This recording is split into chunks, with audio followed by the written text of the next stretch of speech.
Welcome back to Kokoro's Journey. We'll be taught gym fails, gaming chaos, anime emotions, and everything in between. I'm your host, Saji, and this week's episode is kind of a wild one. Let's just say I thought I stepped in bird poop, but it wasn't what I expected. So why was everyone in Battlefront just falling for my lunge non-stop? And on the anime side of things, Kowloon generic romance kind of hit me in the chest. And yes, Rent-A-Girlfriend's new season is still ridiculous. And yeah, real talk, editing's going better, but I might have to miss a week soon because of work, covering for someone's holiday, and time's tight. So if you're here for laughs, chaos, or vibes, you're in the right place. Let's get into it. So, I had one of the weirdest leg days recently, and it involved something I really didn't expect to see on the walk home. It was leg day. It was already really tough coming in, thought about not going to gym because it's leg day, but I still went. Did some RDLs, then some hamstring curls, then got onto leg extensions, and boy, leg extensions was a killer. After that, went into squats using the hack squat machine, and to finish it off with some standing calf raises. Now I was already tired from leg extensions and squats to the point where I nearly tripped walking towards the water fountain to grab water. I didn't want to go to the gym that day, but in the end, I did. Now after that tiring workout, me and my boy were walking home. Someone must have gave all the pigeons in the park laxatives because there was bird poop everywhere. So me and my boy were kind of playing hopscotch to try and avoid all the bird poop on the walk home. And I looked down at one point to avoid stepping in bird poop. I take a bigger step, and mid-step I looked down and then it moved, and I genuinely screamed, "Oh shit, it's a frog." And I jumped, shoulder barged my friend, and he laughed so hard. And he was telling me how he wouldn't be scared of a frog. He'd tooth at the frog. He'd fight the frog if that happened to him. It was such a surprise to me that I genuinely said that. I had to rethink what I said because there was families walking by.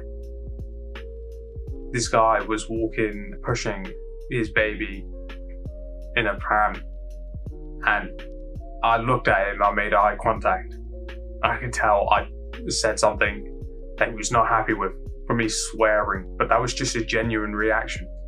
But at least it turned out alright, because not even a minute later, the same thing happened to my mate, who was talking all this big game of two-footing the frog if that happened. Up the road, the same thing happened to him, and he ends up jumping. Like he was playing Five Nights at Freddy's or something. Full on jump, out of the seat. But it was funny. It was a good laugh that day. Gamers. You know that moment when something goes wrong and it just keeps getting worse, but you roll with it because it's funny? Yeah, let's talk lunges. I was in a mad match with my mate and we're playing Heroes v Villain in Battlefront 2. And during the match, I had so many opportunities where I just spammed the lunge attack with General Grievous.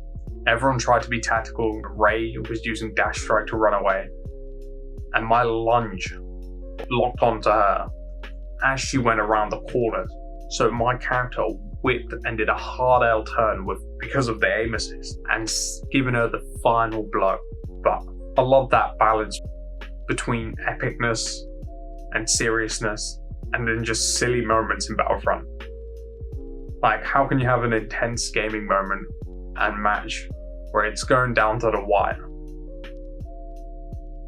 but then I lunge and do a whole ass left-hand turn around the corner, absolutely destroying this frightened Ray. Another game that has bugs. The bugs just made the moment so unserious and funny, was Detroit Become Human. I was watching my friend play the game, and his game bugged out, and one of the characters' model, it glitched. It just didn't show their skin, it just showed the character's eyes. And during that segment of the game, it was talking about a serious case of finding these people on the loose, running from the police. And then the policeman's skin's just not there. We both were laughing. What makes games fun isn't always winning. Sometimes it's just the dumb little moments with friends instead. It's like moments like these help you relax more from work and anything else going on in life. Let's talk about emotions, drama, and some surprisingly deep anime episodes this week. Kowloon generic romance. It's harder than expected. Its retro future art style masks a real emotional story. It's weird how the art style got me thinking about memory, love, and nostalgia.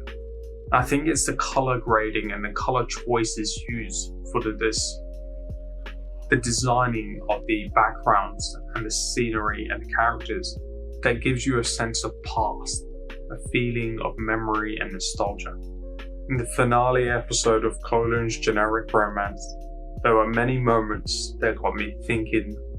Let's talk about how anime this week made me reflect on regret, laugh at chaos, and wonder, what should I watch next? Kowloon generic romance. The weight of regret and saving yourself. The show quietly asks, what if no one can save you but you? It really got me thinking about how sometimes we're the only ones who can pull ourselves out of our own mess. And that quote itself hit really deep. How that people can help you, but if you don't move and if you don't take action, you can't really help yourself. And the only one that can help you is you. The show doesn't spoon feed you, it just shows how regret lingers if you don't act. Kudo-san comes to that realization. Have you ever had that moment where you knew no one else could fix something for you? You knew you had to do something to fix it. That theme of regret, it's subtle but powerful. You really notice it and feel it. When the characters have that moment of realization, you see it on their face, the emotions they bring out, it hitting them, and them kind of like face palming on the spot. It's like the show is saying, if you don't move forward, you're gonna stay stuck in your past. And the visuals of the show really support it. Its retro future art style makes a really emotional story. And that specific design and choice of the scenery in the background gets you thinking about memory, nostalgia, and the past. It's like the world is decaying but still beautiful, which mirrors how the characters feel. Honestly, this is one of those animes where the vibe does half the storytelling, like a manga panel coming to life. And it's not trying to be flashy, just honest. In contrast to that, Rent a Girlfriend is still full of messy combos and emotional chaos. For example, one segment of the episode, you have Ruka-chan drilling Kazuya for not doing things she expects him to do without telling him, like hugging his girlfriend without being asked to, and all sorts of things that you're expected to do without being asked in a typical relationship. To the next second, where he's kind of took in this advice and he notices Ruka is cold after their date to the public bath, and she sneezes, she's got a cold, so he puts his jacket around her. And she's proud that he's listening and taking in her advice, doing things she kind of expects him to do without being told. Look, I know it's ridiculous, but that drama is addicting. And every girl's got a different kind of chaos going on. Ruka-chan's chaos on him actually paying attention to her, taking her seriously, to Chizuru feeling bad for emotionally dumping on him in the finale of last season. You ever watch a convo in anime and go, I've said something that dumb too. New anime season's here. What should I try next? I've seen a couple of the new titles pop up, but I want recommendations from the comments. The summer season's just dropped, and honestly, I haven't decided on what to commit to yet. I've picked up a handful of the new seasons for different shows I've liked in the past. It's one title I've seen so far that I've liked and I've picked up and added it to my watch list. What should I check out? Leave me a title in the comments or DM it to me. I might do quick thoughts or mini reviews on whatever you lot suggest. So don't hold back. Here's a quick life update. Creator highs and time crunch lows. This one's for the fellow content creators out there. Let's be real for a sec. Editing is finally feeling a little smoother. I've now built this rhythm, I've got a routine, and I know what kind of styles of editing I like. And I've had a breakthrough recently and I found a perfect website to be able to download sounds and add sound effects to my videos to make it pop and stand better and emphasize points better. But I'm not still quite as high in terms of my ability that I'd like to be at. But I'm proud of where I've gotten. But work is about to get intense. I'm covering a colleague's holiday. It means less free time to edit and record the videos. I'm going to do my best to try and fit in somehow a recording and editing. But it may mean I might need to pause the uploads. As an alternative, I'm thinking of quick editing my gameplay videos and doing more of that for that week. Because they're quick to record and quick to edit. That way you still get some videos, but it may not be the usual level up vlogs and the other sections and segments. Balancing has to be done. Having a healthy work-life balance. It's like Thanos said, balanced as all things should be. Being hard on yourself is easy, but being kind is harder. I'm learning to accept that there are going to be delays, but it doesn't mean I've failed. I'm going to try alternatives like I suggested and said. I'm going to release and put up more gaming videos for that week and a bit, or when I have to cover the holiday and I don't have the time to record. Whether it's frogs, failed lunges, or fighting through burnout, every week brings something new.